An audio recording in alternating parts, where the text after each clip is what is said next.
Hi అండి. Welcome back to my channel Vasmathi kitchen. So ఇక్కడైతే నేనేం చేశానో తెలుసా, దొండకాయ టమాటా పచ్చడి పల్లీలు వేసైతే చేశాను. సూపర్గా వచ్చింది టేస్ట్ అయితే. ఇంకో విషయం అండి, దొండకాయ తింటే మతిమరుపు వస్తుందని చాలామంది అపోహలు పెట్టుకుంటారు. శాస్త్రీయ పద్ధతి ప్రకారం అయితే అలాంటి ఆధారాలు అయితే అస్సలు లేవు. దొండకాయ తినడం వల్ల ఎంతో మేలైతే ఉంటుంది. Vitamin E, C, potassium, fibre అన్నీ అయితే ఉంటాయి. పిల్లల ఎముకలు కూడా గట్టిపడుతూ ఉంటాయండి. సో అలాంటి అపోహలు పెట్టుకోకుండా వారంలో ఒక్కసారైనా దొండకాయ కర్రీ కానీ పచ్చడి కానీ తినండి. కర్రీ ఇష్టం లేకపోతే ఇలా పచ్చడి అయితే చేసేసుకొని తినండి. ఇంకా ఇక్కడైతే పచ్చడి చాలా అంటే చాలా టేస్టీగా ఉంది. మేమైతే ఇక్కడ టేస్ట్ చూడబోతున్నాము. సో నిజంగా చెప్తున్నాను, అసలు పల్లీలు, నువ్వులు ఇలాంటివి వేసి పచ్చళ్ళు చేసుకుంటే సూపర్గా ఉంటుంది. పిల్లలు కూడా తినేస్తారు. ఇక్కడ మా మింటూ అయితే వచ్చేసాడు నాకు పెట్టు అని. మా పిల్లలకైతే అన్ని కూరగాయలు పెట్టేస్తానండి. ఇంకా అలాంటి అపోహలు పెట్టుకోకుండా మీరు కూడా చేసేసుకోండి. సో ఇంకా అయితే మనం వీడియోలోకి వచ్చేద్దామా. దొండకాయ పచ్చడి ఎలా చేసుకోవాలో నేనైతే మీకు చూపిస్తాను. ఇంకెందుకు ఆలస్యం, వీడియోలోకి వచ్చేసేయండి. ఇక్కడైతే దొండకాయలు, టమాటోలు అయితే నేను తీసుకున్నాను.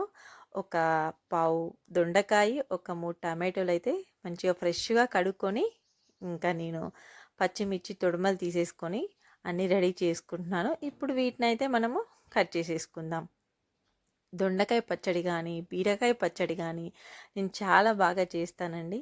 పిల్లలు కూడా చాలా అంటే చాలా ఇష్టంగా తింటారు. ఇక్కడైతే దొండకాయలు కట్ చేసుకున్నాం కదా. సో టమాటో కూడా, కొత్తిమీర కూడా రెడీ పెట్టేసుకున్నాను. సో ఇంకెందుకు ఆలస్యం, ఇంకా స్టవ్ ఆన్ చేసి గిన్నె పెట్టేద్దాం. ఇక్కడైతే స్టవ్ ఆన్ చేసి గిన్నె పెట్టేసి దాంట్లో ఒక 2 స్పూన్ల ఆయిల్ అయితే తీసేసుకుందాం. నేనైతే చెప్తున్నాను, అసలు మీరు కూడా ఇలా అలవాటు చేయండి పిల్లలకి. దొండకాయ పచ్చడి చాలా అంటే చాలా బాగుంటుంది. ఇంకో విషయం అండి, అలా అయితే మనం కర్రీ చేస్తే తినరు, ఇలా చేస్తే తింటారు. సో ఆయిల్ వేడెక్కాక జీలకర్ర, అలాగే ఒక స్పూన్ పల్లీలు, పచ్చిమిర్చి, పసుపు, కొత్తిమీర వేసేసి దోరగా వేయించుకోండి, మాడనివ్వకుండా. పిల్లలైతే మళ్ళీ మళ్ళీ తింటారు. టేస్ట్ అయితే అంత బాగుంటుందండి. సో దోరగా వేయించాక ఇంకా నేనైతే మిక్సీ జార్లోకి అయితే తీసుకుంటున్నాను.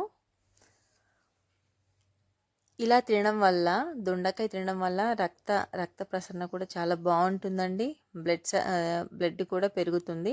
సో అందులోనే సాల్ట్, కొద్దిగా చింతపండు అయితే వేసి మిక్సీ పట్టేసుకున్నాను.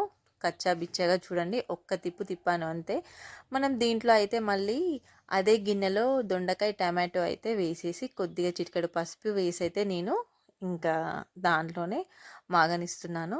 సో ఇప్పుడు అది మనం మిక్సీ చేసి పెట్టుకున్నాం కదా, ఇవి కూడా కొద్దిగా ఉడికాక మంచిగా పచ్చి స్మెల్ పోయేంత వరకు వేయించుకోవాలి, ఒక 5 మినిట్స్ దాకా.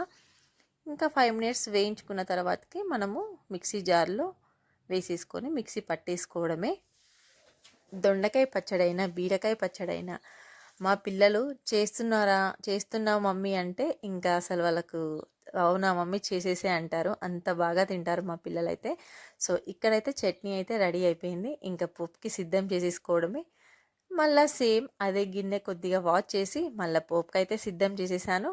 ఇంకా దాంట్లో ఒక పావు ఆయిల్ తీసేసుకొని ఇంకా మనమైతే పోపుకి అయితే అన్నీ రెడీ పెట్టేసుకుందాము. వెల్లుల్లి రెబ్బలు, ఎండుమిర్చి ఇవన్నీ అయితే రెడీ పెట్టేసుకున్నానండి. ఇంకైతే నూనె వేడెక్కాక ఒకదాని వెనక ఒకటి వేసేసేయడమే. జీలకర్ర, ఆవాలు, వెల్లుల్లి రెబ్బలు, ఎండుమిర్చి ఇవి ఒకదాని వెనక ఒకటి మీడియం ఫ్లేమ్లో పెట్టి అన్నీ అయితే ఒకదాని తర్వాత ఒకటి వేసేసేయండి. లాస్ట్లో కరివేపాకు, అన్నేసి చూడు నన్నేసి చూడు అంటుందంట. కరివేపాకు లేకపోతే ఆ టేస్టే ఉండదండి. సో కరివేపాకు వేసాక కొద్దిగా పసుపు అయితే వేసేసుకోండి. ఇంకా దీంట్లోనే మనం రెడీ చేసుకున్న దొండకాయ పచ్చడిని అయితే దీంట్లోనే యాడ్ చేసుకుందాము. ఒకసారి కలిపేలాగా కలుపుకోండి. స్పూన్ తోటి అయినా పర్లేదు, మీరు పట్కారు ఉంటే అలా, నేనైతే పట్కారు తోటి గిన్నె అటు ఇటుగా అన్నాను. సో ఇంకా మిక్సీలో ఉన్న పచ్చడిని అయితే గిన్నెలోకి వేసేసాను. ఇంకా మనకి ఇక్కడ దొండకాయ పచ్చడి అయితే రెడీ అయిపోయినట్టేనండి. ఎంత టేస్టీగా ఉంటుందో అసలైతే. ఉప్పు, కారం అసలు ఎంత టేస్ట్ అంటే టేస్ట్ అంత బాగా ఉంటుంది. పిల్లలు కూడా చక్కగా తింటారు. ఇంకా అసలు అనుకుంటాం కానీ తినమేమో అనుకుంటాం. మీరొకసారి ట్రై చేసైతే చూడండి. సో, వీడియో నచ్చిందని అనుకుంటున్నాను. కొత్తగా చూస్తున్న వారటైతే సబ్స్క్రైబ్, షేర్ చేసుకోండి. Bye bye. మరో వీడియోతో మళ్ళీ కలుద్దాం.